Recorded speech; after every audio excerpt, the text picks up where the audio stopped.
లెక్కలో ఉంచిన విధానాన్ని బట్టి మీకే వందనాలు. అలాగే తండ్రి, మరి యొక్క రోజున మమ్మల్ని నడిపించి మరి యొక్క పరిశుద్ధ ఆదివారం రోజు మరి మీ గురించి కొన్ని మాటలు చెప్పబోచుండగా మీ యొక్క నడిపింపు సహాయం మాకు దయచేయమని మా రక్షకుడైన యేసుక్రీస్తు పరిశుద్ధ నామములో ఈ ప్రార్థన విజ్ఞాపనను అడుగుచున్నాను మా తండ్రి, ఆమేన్.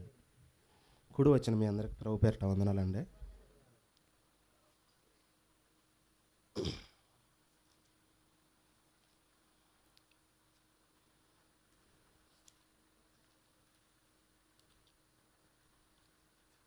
ఈరోజు ఒక భిక్షగాడి గురించి మనం చూద్దాం. భిక్షగాడి గురించి ఒకసారి మనం ధ్యానించుకుందాం.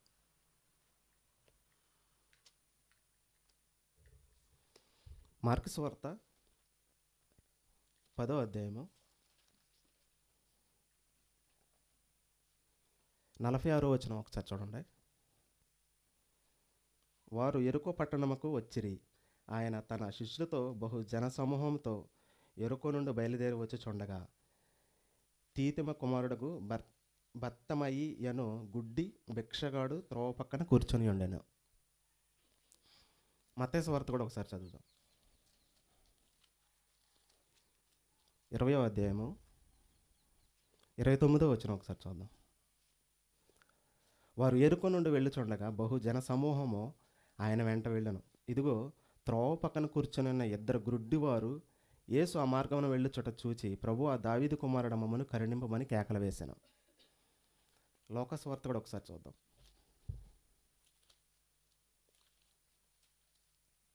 18వ అధ్యాయము 35వ వచనం ఒకసారి చూస్తే, ఆయన యెరికో పట్టణముకు సమీపించినప్పుడు ఒక గ్రుడ్డివాడు త్రోవ పక్కన కూర్చొని ఉండి భిక్షమడుకొనుచుండెను. ముగ్గురు 3 వేరియేషన్లో రాశారు.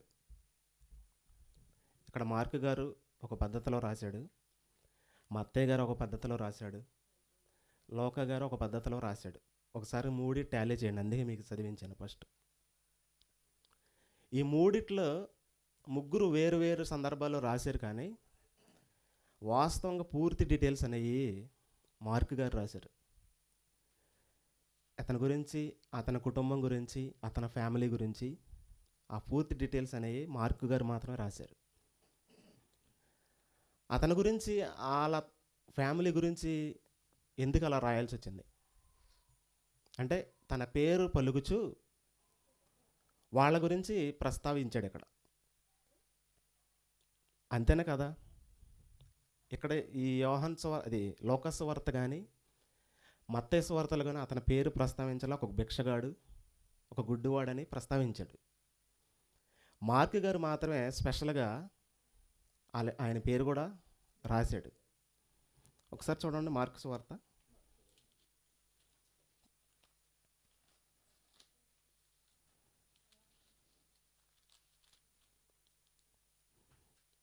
10:46.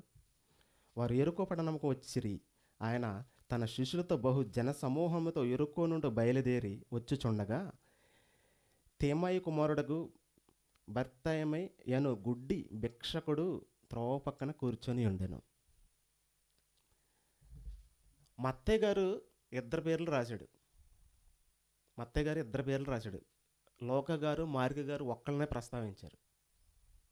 ఇద్దరు గుడ్డి వాళ్ళు ఉండారని చెప్పాడు అక్కడ. వాస్తవంగా అయితే ఇద్దరు కాదు, చాలామంది ఉన్నారు. ఎలా అంటే, సపోజ్ ఒకసారి మనం ఆలోచిద్దాం వాళ్ళ గురించి స్టడీ చేయాలి ఈరోజు చెప్పేది వాక్యం వాళ్ళ గురించి. వాస్తవంగా సమాజంలో మనం చూస్తే వాళ్ళని మనం చెడ్డగా చిత్రీకరించట్లేదు, కానీ వాళ్ళకున్న ఆ యొక్క పనుల గురించి చెబుతున్నా నేను. వాళ్ళు చేసే పనులు కానీ, వాళ్ళు చేసే వృత్తులు కానీ, వాళ్ళు వంశపారంపరంగా అదే వృత్తి చేస్తారా అన్న కోణంలో కూడా మనం ఆలోచిద్దాం. వాస్తవంగా మనం చూస్తే సమాజంలో చాలామంది మనకు రైల్వే స్టేషన్లో కానీ, బస్ స్టాండ్లో కానీ చాలా సందర్భాల్లో చాలాసార్లు కనిపిస్తూ ఉంటారు మనకి. ఎక్కువ శాతం రైల్వే స్టేషన్ కానీ, బస్ స్టాండ్లో కానీ ఎక్కువ శాతం ఉంటారు. ఎందుకు ఉంటారు అక్కడ? జనాలు ఎక్కువ ఎక్కడ ఉంటే అక్కడ ఉంటారు. ఇది ఒకటి మనకు అర్థమైంది. కానీ వరుసనే కూర్చుంటారు. ఒక దేవాలయం కానీ, ఒక చర్చ్ కానీ, మసీదు కానీ, హిందూ దేవాలయం కానీ, వీటి దగ్గర కూడా చాలామంది ఉంటారు. వాళ్ళు కూడా వరుసన సీరియల్ లెక్కలో కూర్చొని ఉంటారు. కానీ చాలామంది మనం చూసేవాళ్ళం ఏమనుకుంటామంటే వాళ్ళని చాలా అమాయకంగా అడుక్కుంటున్నారు వీళ్ళు, చాలా అంటే వీళ్ళకి ఇల్లు లేదు ఏమీ లేదని చాలామంది అనుకుంటాం. మనం కూడా అనుకుంటాం, అందరం అలాగే అనుకుంటాం. కానీ అలాంటి వాళ్ళు చాలామంది ఉండేవాళ్ళు కూడా ఉన్నారు సమాజంలో. ఎలా అంటే అది మనకి ఎలా తెలిసిద్దంటే అది వంశపార్యపరంగా వచ్చింది. ఇప్పుడు వాళ్ళ ఇంట్లో అడుక్కునే వాళ్ళు ఉండరు ఫ్యామిలీ, ఆ ఫ్యామిలీలో వాళ్ళు కూడా అదే జాబ్ సెట్ చేస్తారు, అదే జాబులో ప్రొసీజర్ అయ్యి ఉంటారు. ఇప్పుడు మనం బయటికి వెళ్ళి ఎలా పని చేస్తామో వాళ్ళు అలాగ చేయరు. వాళ్ళు ఎలా చేస్తారు? వాళ్ళకి తెలిసినటువంటి పనే ఎన్నుకుంటారు. వాళ్ళ వంశపరంగా వచ్చే వర్క్ అది. ఒకళ్ళ తర్వాత ఒకళ్ళు ఒక కుటుంబ సమేతంగా వచ్చేది కాబట్టి వాళ్ళు దానికి సిగ్గుపడరు, దేనికి కూడా భయపడరు.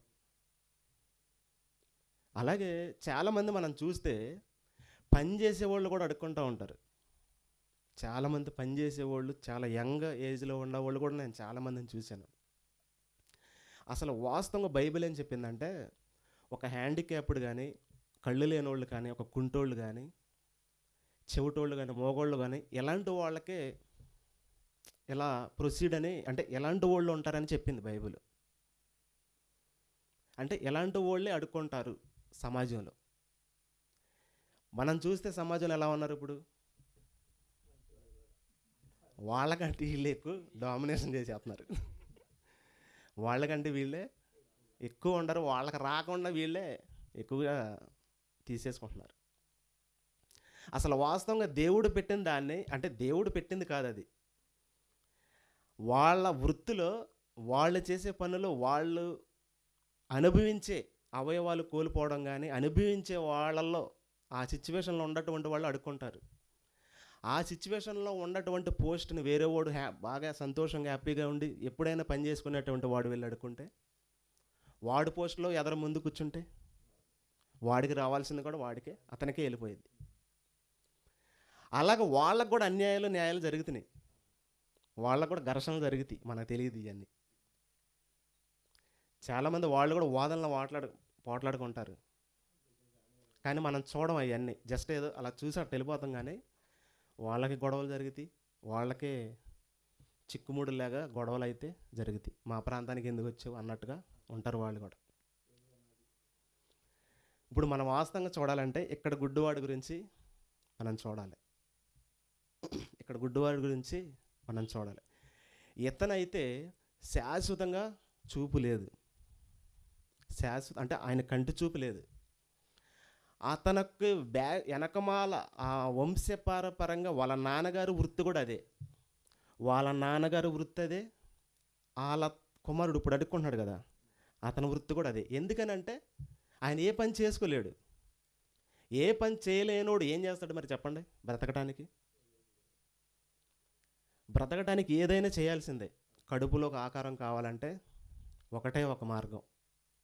వాడు ఏ పని చేయలేడు, కంటి చూపు లేదు, ఎక్కడికి వెళ్ళి పని చేయలేడు, కానీ అదే ఒక ప్లేస్, అదే ఒక మార్గం అని ఎంచుకుంటారు చాలామంది. అటువంటి మార్గాన్ని ఇక్కడ ఎంచుకున్నాడు అతను. ఇక ఏ పని చేయడానికి లేదు ఛాన్స్, కంటి చూపే లేదు. మెయిన్ ప్రధానమైంది కంటి చూపు. ఎక్కడికి వెళ్ళాలన్నా, ఏ పని చేయాలన్నా, తినాలన్నా, అడుక్కోవడానికి కూడా కావాలి. ప్రధానంగా అసలు చూపే లేకపోతే అసలు మొత్తం అంధకారం, ఆయన జీవితం అంధకారం అయిపోయింది. ఒకళ్ళ దగ్గరుండి నడిపిస్తేనే కానీ నడవలేనటువంటి పరిస్థితి. ఎగ్జాంపుల్కి చూడాల్సి వస్తే మన ప్రసాద్ అంకుల్ గారు, ఒక వ్యక్తి దగ్గరుండి ఇంకో వ్యక్తి సహాయం కావాలి, అటువంటి సహాయంతోనే వెళ్ళగలుగుతాడు, కానీ అతనంతటికి అతనే వెళ్ళలేడు, ఎక్కడికి కూడా చేరలేడు. అటువంటి నిస్సహాయ స్థితిలో ఈ యొక్క భిక్షగాడు ఉన్నాడు. ముగ్గురు 3 పద్ధతుల్లో రాశారు. ముగ్గురు 3 పద్ధతుల్లో శిష్యులు ఆల్రెడీ యేసుప్రభు పక్కనే ఉన్నారు. ఉన్నప్పుడు అతను పలికే మాటలో, అతను అరిసే కేకలో, అతను ఏమని పిలుస్తున్నాడో ప్రతి శిష్యుడు మార్కు గారికి ఏమనిపించింది, మత్తయ్య గారికి ఏమనిపించింది, లోకా గారికి ఏమనిపించింది టకటకటకని రాశారు పరిశుద్ధాత్మ ప్రేరణతోనే. రాసినప్పుడు మార్కు గారు మాత్రం క్లియర్గా అతన్ని మొత్తం డీటెయిల్స్ అని రాశాడు. అలా రాసినప్పుడు ఆ పదాలలో మార్కు గారు రాయాల్సినప్పుడు ఆ యొక్క అక్కడ ఉంది కదా, ఆ యొక్క లాంగ్వేజ్ కూడా అరామిక్ భాషలో రాశాడు. అరామిక్ భాషలో అంతవరకు కొటేషన్ రాశాడు. అది ఆ అరామిక్ గ్రీకులో కదా రాసేది, గ్రీకులో రాయలేదు అవి, ఆయన పేర్లు కానీ అవన్నీ అరామిక్లో రాశాడు.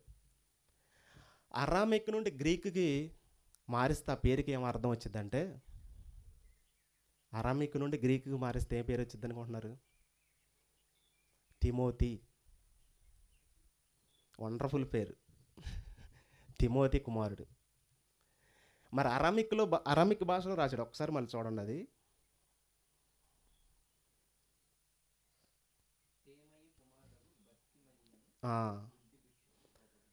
చాలు తీమయి, చాలు తీమయి కుమారుడు, తీమయి కుమారుడు బర్తిమయి. ఈ పేరు అరామిక్లో రాశారు. దీన్ని గ్రీకులో చూస్తే తిమోతి కుమారుడు. ఈ బర్తిమయి కూడా, ఈ భిక్షగాడు ఇక్కడ అడుక్కునే భిక్షగాడు కూడా సేమ్ ఏ పేరు పెట్టుకున్నాడంటే వాళ్ళ నాన్నగారి పేరు పెట్టుకున్నాడు. వాళ్ళ నాన్నగారి పేరే సేమ్ ఈక్వల్గా పెట్టుకున్నాడు. అదే పేరును పెట్టుకున్నాడు. అదే పేరును పెట్టుకుంటే ఎందుకు అలా పేరు ప్రస్తావించారంటే, చాలామంది కూడా సమాజంలో మనం ఒక ప్రాంతానికి వెళ్ళినప్పుడు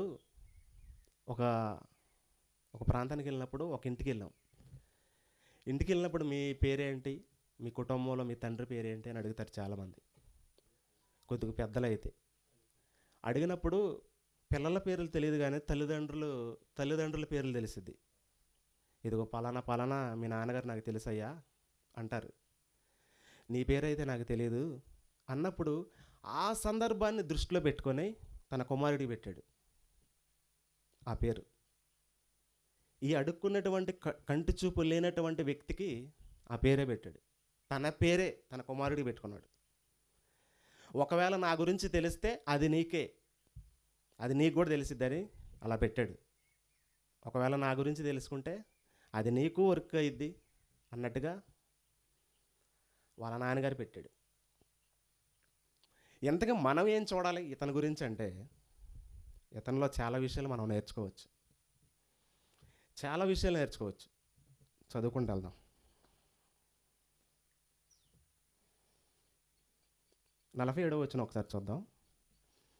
ఆయన నజరేయుడైన యేసు అని వాడు విని, దావీదు కుమారుడా యేసు, నన్ను కరుణింపమని కేకలు వేయమని మొదలుపెట్టాను. ఎందుకు అడుగుతున్నాడు అలాగా? నజరేయుడైన యేసు, నన్ను కరుణించయ్యా అని అంటున్నాడు. అసలు వాస్తవం ఈయన కంటి చూపు కాపాడదుగా, మరి ఎవరు చెప్పారు ఆయనకి? ప్రశ్న కాదా? ఎక్కడ చూశాడు యేసు ప్రభుని? ఎక్కడ విన్నాడు? ఆయన చూడటానికి మాత్రం అస్సలు ఛాన్సే లేదు. ఆయన మాత్రం వినటం వలన విశ్వాసం కలిగను. అది యేసుక్రీస్తు గూర్చిన మాట. ఆయన మాట విన్నాడు. ఆయన మాట విశ్వాసం మీద ఉంచాడు. ఆయన వెళ్ళేటప్పుడు చాలామంది మనం గమనించాలి ఏంటంటే, యేసు ప్రభు వెళ్తున్నాడంటే ఆయన పట్టుకున్న ఆయన నీడ మన దగ్గరికి వెళ్ళి ఉంచున్నా మన దగ్గర ఉన్న రోగాలు పోతాయి అన్న వాళ్ళు చాలామంది ఉంటారు. అలాంటి వాళ్ళు ఉంటారు, స్వస్థత పొందాలన్నటువంటి వాళ్ళు ఉంటారు, మంచిగా వాళ్ళు కూడా ఆయనతో పాటు తిరుగుతూ ఉంటారు. అలాంటి తోరణలో, అలాంటి దృష్టిలో, అలాంటి ఆలోచనలతో ఉన్నటువంటి వాళ్ళు చాలామంది ఉన్నారు. మరి అలాంటప్పుడు ఈ గుడ్డివాడికి ఆయన దగ్గరికి వెళ్ళి పక్కగా ఆయననే ఎలా తెలిసిద్ది? అన్ని వేల మందిలో యేసు ప్రభు ఆపి ఆయనేనా అని ఎలా తెలిసింది?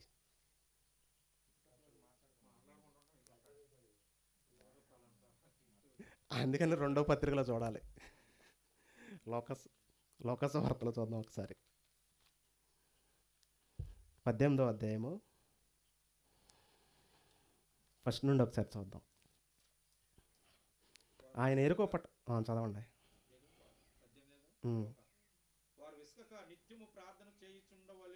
అది కాదు, 18:35. ఆయన ఎరుకో పట్టణమును సమీపించినప్పుడు ఒక గుడ్డివాడు త్రోవ పక్కన కూర్చొని ఉండి భిక్షమడుకొని చుండెను. జన సమూహము దాటిపోవచ్చున్న వాడు ఇది ఏమని అడగగా అని వెళ్ళుచున్నాడని చెప్పిరి. ఆల్రెడీ ఎప్పుడు నుండో స్వస్థత పొందాలని ఎదురు చూస్తున్నాడు. ఎప్పుడు నుండో ఆయన వస్తాడని ఎదురు చూస్తున్నాడు. ఎప్పుడు నుండి ఈ మార్గాన్ని వెళ్తాడని చూస్తున్నాడు. ఎప్పుడు నుండో ఎన్నో రోజుల మట్టి కలలకంటున్నాడు.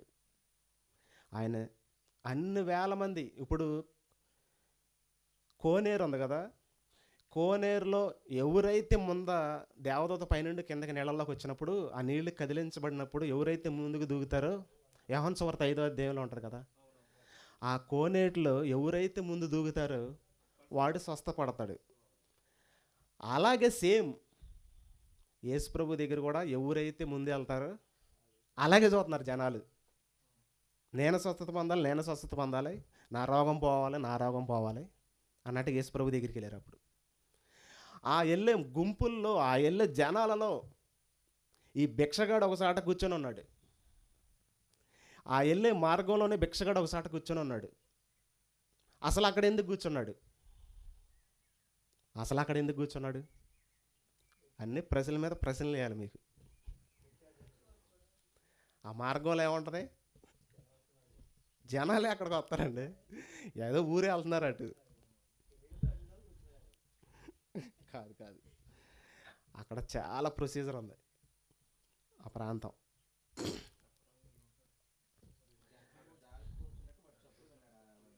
అయితే అక్కడెందుకు కూర్చున్నాడో రీజన్ చెబుతా. యేసుక్రీస్తు వారు ఎరుకో నుండి యెరూషలేము వెళ్తాడు. ఎరుకో నుండి యెరూషలేము వెళ్ళిన తర్వాత యెరూషలేము గుమ్మాల దగ్గరికి వెళ్ళిన తర్వాత గాడిదలు తీసుకురమ్మంటాడు. గాడిద పిల్లని ఆయనకు సిలువ వేయడానికి అప్పగించుకోవడానికి వెళ్తాడు. ఆ జరిగే ప్రొసీజర్ ఇది. ఆ గుమ్మం దగ్గరికి వెళ్ళకుండానే ఈ సిచ్యువేషన్ జరిగింది. ఈ గుడ్డివాడి దగ్గర సందర్భం జరిగిన తర్వాతకి అక్కడికి వెళ్ళాలి. ఆ గాడిద పిల్ల మీద ఎక్కాలి, యెరూషలేము వీధుల్లో తిరగాలి, అవన్నీ కూడా జరగాలి. అప్పుడు అవన్నీ జరగాలంటే ఆ దినాలు ఏ దినాలు? పస్కా దినాలు, పండగ రోజులు. మరి పండగ రోజులంటే పస్కా రోజున అందరూ యెరూషలేము దేవాలయానికి రావాలి చెప్పాడు కదా దేవుడు. నలుమూలలలో ఉన్నటువంటి ఇజ్రాయేల్ కానీ యూదులు కానీ ప్రతి ఒక్కడు కూడా పస్కాను ఆచరించాలంటే యెరూషలేము దేవాలయానికి రావాలని చెప్పాడు. ఆ యెరూషలేము దేవాలయానికి రావాలంటే చుట్టుపక్కల ఉన్నటువంటి వాళ్ళందరూ ఫుల్గా ఉంటారు. అలాగే ఆ దేవాలయం ద్వారం కొంటనే ఎరుకో పట్టణం దగ్గరికి వీళ్ళు లైన్లో కూర్చొని ఉన్నారు. ఎవరు? భిక్షగాళ్ళు. అక్కడ నుండి ఇక్కడ వరకే. ఎందుకు కూర్చున్నారంటే ఆ పండగ దినాలు అయ్యి, ఆ పండగ రోజులు. ఆ పండగ రోజుల్లో దేవుడు ద్వితీయోపదేశకాండంలో, నిర్గమాకాండంలో ఇవన్నీ చెప్పాడు ప్రొసీజరు. ఇదిగో లేని వాళ్ళకి మీరు సహాయం చేయాలి, మీరు వాళ్ళకి చేయాలి అని చెప్పాడు. పక్కగా వాళ్ళు వచ్చి అక్కడ పస్కాను ఆచరించి వాళ్ళకి సహాయం చేస్తారు. వాళ్ళకి సహాయం చేసే ప్రొసీజర్లో వీళ్ళు అక్కడ ఉన్నారు. అంటే చాలామంది ఉన్నారు.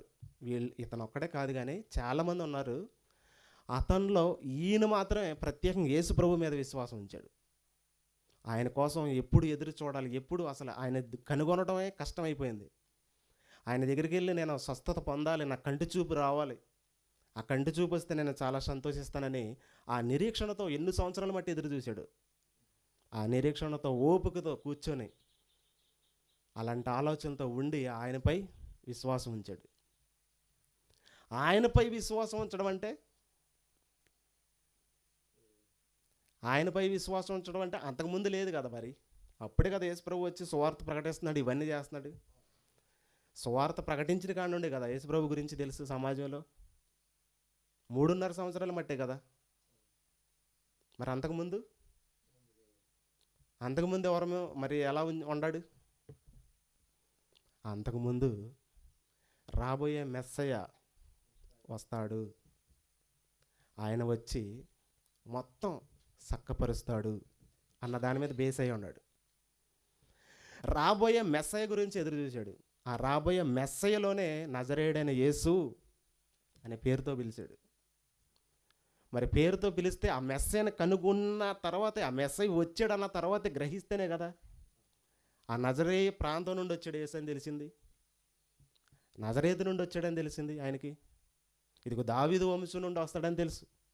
దావీదు యోధా గోత్రం నుండి వస్తాడని తెలుసు. ఇవన్నీ తెలిసినటువంటి వ్యక్తే కంటి చూపలేనటువంటి వ్యక్తి. అవన్నీ కొన్ని సంవత్సరాలుగా మైండ్లో ఫీడ్ చేసుకున్నాడు. అవన్నీ ఎదురు చూసి చూసి చూసి చివరికి ఆయన యొక్క యేసుక్రీస్తు ఆయన అప్పగించుకునే ప్లేస్కి వెళ్ళిపోతున్నాడు. ఆయన్ని అప్పగించుకోవడానికి వెళ్ళిపోతున్నాడు. ఆ యెరూషలేము గుమ్మాలలో వచ్చినటువంటి వాళ్ళు కూడా చూడండి యేసు ప్రభుని ఎలా స్వీకరిస్తారు. యోహాను సువార్త 12వ అధ్యాయము 12వ వచనం ఒకసారి చూడండి. మరునాడు ఆ పండగకు వచ్చిన బహు జన సమూహము యేసు యెరూషలేముకు వచ్చినని విని అంజూరపు మట్టలు పట్టుకొని ఆయనను ఎదుర్కొనబోయి, జయము ప్రభువుకు పేరట వచ్చేవాడు ఇజ్రాయేలు రాజు స్తుతింపబడును గాక అని కేకలు వేసిరి. అక్కడ ఉన్నటువంటి చుట్టుపక్కల ఉన్నటువంటి వాళ్ళందరూ వచ్చేసారు యేసుప్రభు దగ్గర. యేసుప్రభుతోనే ఉన్నారు వాళ్ళంతా. ఇదిగో ఆల్రెడీ వస్తున్నాడు, ఇదిగో జయము అని కేకలు వేసి పలుకుతూ ఉన్నారు. ఈ పుట్టుగుడ్డువాడు కాదు కానీ పుట్టుగుడ్డువాడు కూడా ఉన్నాడు యోహాను సువార్తలో 9వ అధ్యాయంలోనే ఉంటాడు ఆయన సందర్భం కూడా కొద్దిగా ఇలాగే ఉంటుంది. ఇతను మాత్రం కంటి చూపు కోల్పోయాడు. మరి ఆయన వృత్తి ఇక ఏ పని చేయలేడు, అక్కడ కూర్చొని అడుక్కోవడం దేవాలయం దగ్గర. ఆ ప్రొసీజర్లోనే అలాగే ఉండిపోయాడు.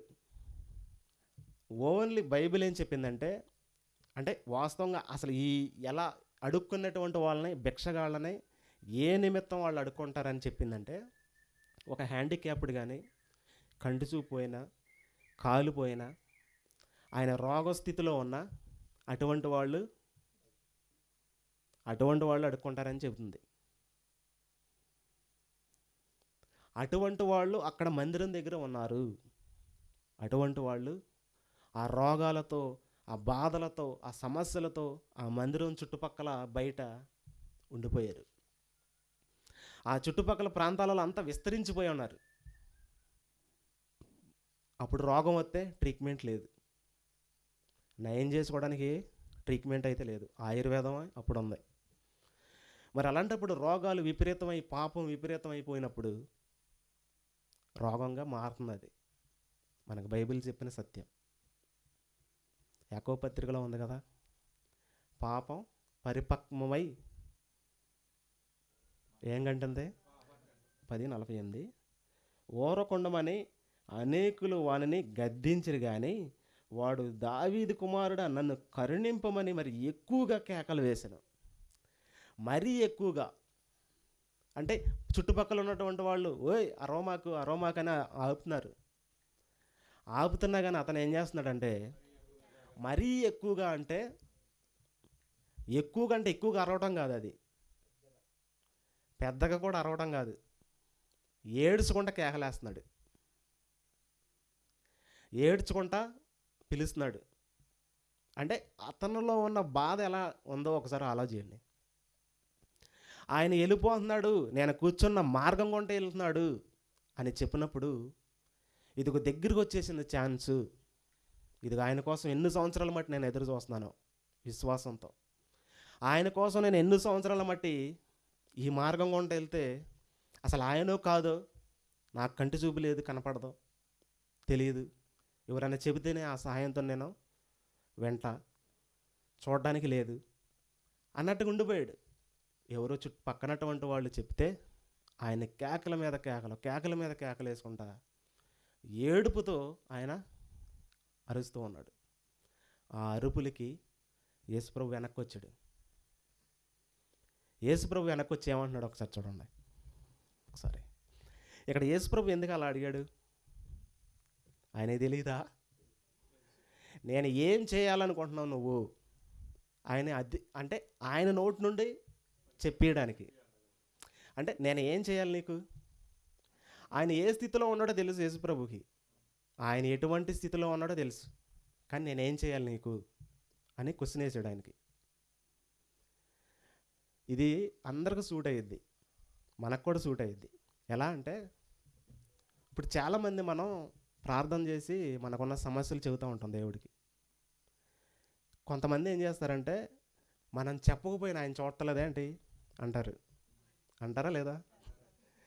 అది మాత్రం మంచి పద్ధతి కాదు. ఇక్కడ బెస్ట్ ఎగ్జాంపుల్ పుట్టుగుడ్డు వాడి గురించి చెబుతున్నాడు యేసుప్రభు. మనకున్న సమస్యలు నువ్వు నోటు విప్పి చెప్పు అని చెబుతాడు దేవుడు. చెబితే అదే రిసీవ్ చేసుకుంటాడు. చెప్పకుండా ఆయనంతటా ఆయనే చేసేస్తాడులే అంటే చేస్తాడు. కానీ ఎప్పుడు చేస్తాడు? ఆయన చేస్తాడని నిరీక్షణతో ఉండాలి, పక్కగా నమ్మాలి. నేను ఏమి చెప్పినా ఏది చేసినా ఆయన చేసేస్తాడులే అన్నట్టుగా ఉంటే అట్టగే ఉండిపోద్ది. అలా ఉంటే అలాగే ఉంటాం మనం కూడా. అది వాస్తవం. ఇక్కడ చూడండి, యేసుప్రభు రిపీట్ చేసి అడుగుతున్నాడు ఆయన్ని, నేను ఏం చేయాలనుకుంటున్నావు నువ్వు? నేనేమన్నా నీకు నయం చేయాలా? నీకేమైనా హెల్ప్ చేస్తానా? నువ్వేం కావాలనుకుంటున్నావు అని రిపీట్ చేసి అడుగుతున్నాడు. ఇదిగో నాకు చూపు కావాలి అని అడిగేశాడు. నాకు చూపు కావాలి అని అడిగినప్పుడు ఇక్కడ చూడండి ఒకసారి, ఇక్కడ యేసుప్రభు ఏం చెబుతున్నాడు? నీ విశ్వాసమే. విశ్వాసంతో ఉన్నాడు. మరి ఎన్నో సంవత్సరాల మట్టి ఉన్నాడు.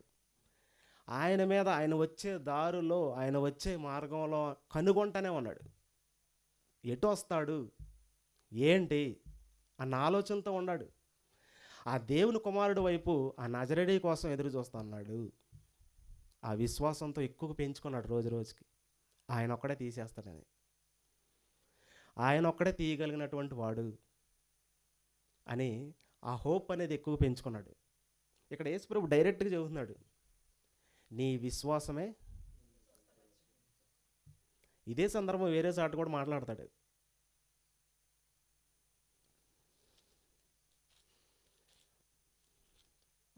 మత్తయి సువార్తలో చూడండి ఒకసారి. మత్తయి గారు ఒక విషయాన్ని కోట్ చేశాడు. ఏంటి? వారు ప్రభువా మా కన్నులు తెరువమనేది. అంటే ప్రభువా అన్న మాట యాడ్ చేశాడు ఇక్కడ. అక్కడ నజరేయుడైన యేసు దావీదు కుమారుడా, ఇక్కడ ప్రభువా అని ప్రస్తావించాడు. ప్రభువా అంటే ఆ గుడ్డివాడు యేసుప్రభుని దేవుడని నమ్ముకొని ఆల్రెడీ యాక్సెప్ట్ చేశాడు. ప్రభువా అంటే పాత నిబంధనలో యెహోవా దేవుడిని పిలుస్తారు కదా, ఆ వాడు అది. పాత నిబంధనలో ఉన్న మీనింగ్ని ఇక్కడ పెట్టేశాడు. ఆ యెహోవా ఆయనకు పెట్టే పదాన్ని పెట్టే పేరుతో పిలిచాడు ఇక్కడ. ప్రభువా, దావీదు అంటాడు కదన్నా, నా ప్రభువా నా దేవా. అలాగే ఈ వ్యక్తి కూడా, ఈ గుడ్డివాడు కూడా ప్రభువా అంటే ఆయన ఆల్రెడీ దేవుడు అని ఎరిగాడు. యేసుప్రభు దేవుడు, దేవుని కుమారుడు, రక్షకుడు, రక్షించేవాడు అని ఎరిగి ఆయన పూర్తిగా ఆయన మీద విశ్వాసంతో ఉన్నాడు. చాలామంది ఆయన కంటి చూపు లేకపోయినా రక్షణ పొందుకున్నాడు. ఏదో చుట్టుపక్కల మాటలు విన్నాడు, ఆల్రెడీ వినటం వలన విశ్వాసం కలిగిద్ది. ఆ విశ్వాసంతోనే, ఆయన మాటలతోనే ఉన్నాడు. ప్రతి ఒక్కరి దృష్టి ఎలా ఉండగానే ఆయన దృష్టి మాత్రం యేసు మీదే ఉంది. ఆయన దృష్టి యేసు ప్రభు మీదే ఉంది. నన్ను రక్షించేవాడు యేసే, నా రోగాన్ని తీసేవాడు యేసే, ఆయనే ప్రభువు, ఆయనే దేవుడు అని పక్కగా నమ్మేశాడు. ఒక 2 రెఫరెన్స్లు చూపించి నేను ముగించేస్తాను. యెషయా గ్రంథము 35వ అధ్యాయము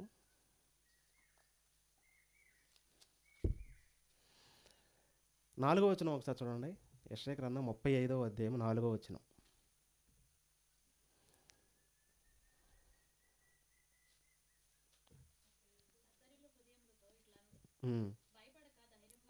ఆ, ఆ, ఆ, ఆ, ఆ, ఆ, ఆ. చాలు చాలు చాలు చాలు. ఈ యొక్క ప్రవచనం అక్కడ నెరవేర్పు జరిగింది. ఆల్రెడీ పాత నిబంధనలో ఇదిగో ఆయన వస్తాడు, ఆయన చేసేది అని చాలా సందర్భాల్లో రాశాడు దేవుడు. 42 యెషయా గ్రంథం 42 6వ వచనం చూడండి. గ్రుడ్డి వారి కనులు తెరచుటయు, బంధింపబడి వారి చెరసాల నుండి వెలుపలికి తెచ్చుటకు, చీకటిలో నివసించే వారికి బందీ గృహముల నుండి వెలుపలికి తెచ్చుటకును యెహోవాను నేనే, నీతి విషయములలో నిన్ను పిలిచి నీ చేయ పట్టుకొని ఉన్నాను. నిన్ను కాపాడి ప్రజల కొరకు నిబంధనగా అన్యజనులకు వెలుగుగాను నిన్ను నియమించి ఉన్నాను అని యేసుక్రీస్తు గురించి చెప్పబడింది. ప్రతీది కూడా ఆయన చేశాడు. అవన్నీ చేసి గాడిద మీద ఎక్కి యెరూషలేము వీధుల్లో ఆయన వెలిచి ఉన్నాడు. యెరూషలేము వీధుల్లో ఆయన బట్టలు పరుచుకుంటా ఇవన్నీ చేసుకుంటా, ఇదిగో రాజు వస్తున్నాడు, ఓ దండోరా వేయండి అంటారు కదా, అలాగా ఆయన్ని ఊరేగించారు ఊరంతా. చివరిగా ఒక రెఫరెన్స్ చూసుకుందాం.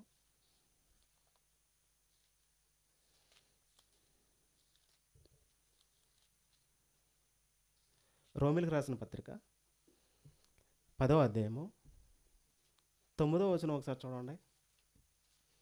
రోమిలికి రాసిన పత్రిక 10వ అధ్యాయము 9వ వచనం.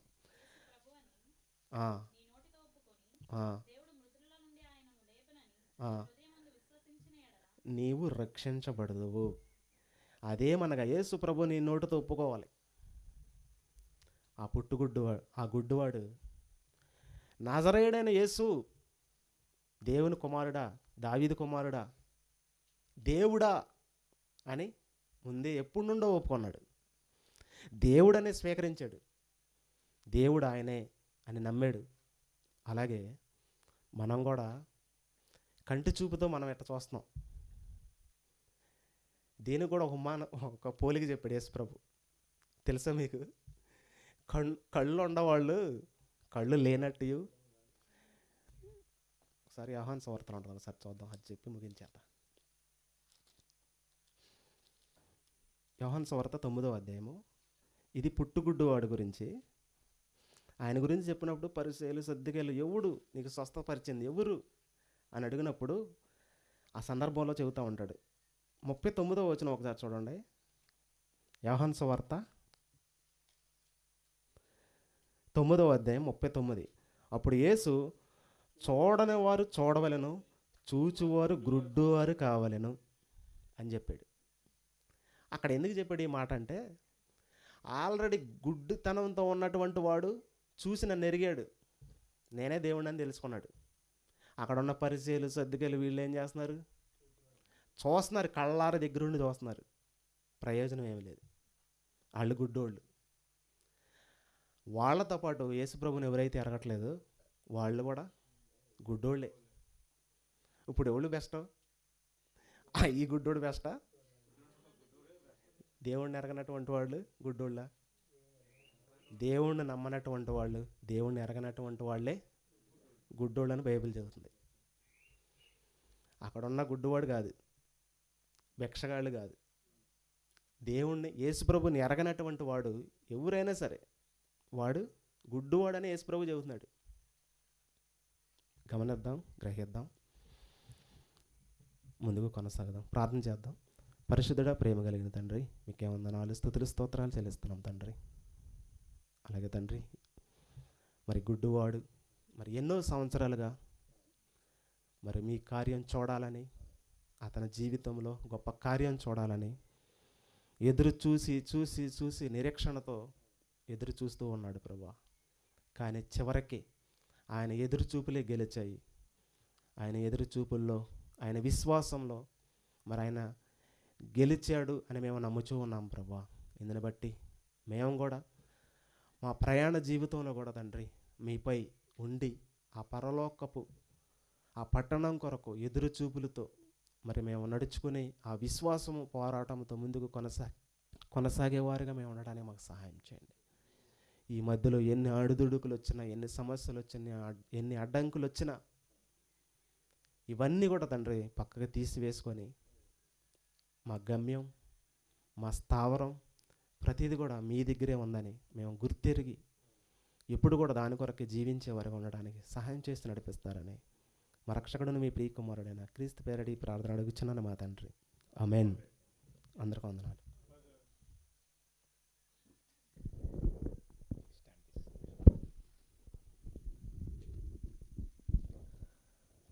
దేవుని మనకి స్తోత్రం. అందరు కుర్చీలో కూర్చుంటారా? కాళ్ళు నొప్పులు పడుతున్నాయా? లేదా లేదా విశాలంగా ఉంది. పడుకున్నా కాలు చాపుకొని కూర్చున్నా పర్లేదు. దానికి తగ్గ చల్లగా కూడా ఉంది. సరే, 6:16 అయింది. 7:00కల్లా ముగిస్తాను. సరేనా? 7:00కి వెళ్ళిపోదాం.